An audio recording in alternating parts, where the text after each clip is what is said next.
So, my name is Ben. I'm with Fresco Window Summit Products. This video is to instruct on how to remove and replace the Promaster slider from our window. First step, we disconnect the screen from the slider. It's just a quick pop tap. Second step is to remove the stopper. You can use a small screwdriver, pry bar, or whatever you prefer. Pops right out. Sit off the side. The latch will squeeze all the way. Lift it, turn it, removed. To replace the slider, just do the reverse. Place your pins back into the track. Watch your spring here as they compress in.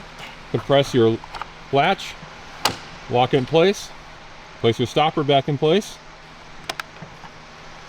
Close it, and then place the screen back on and test for function. There we go.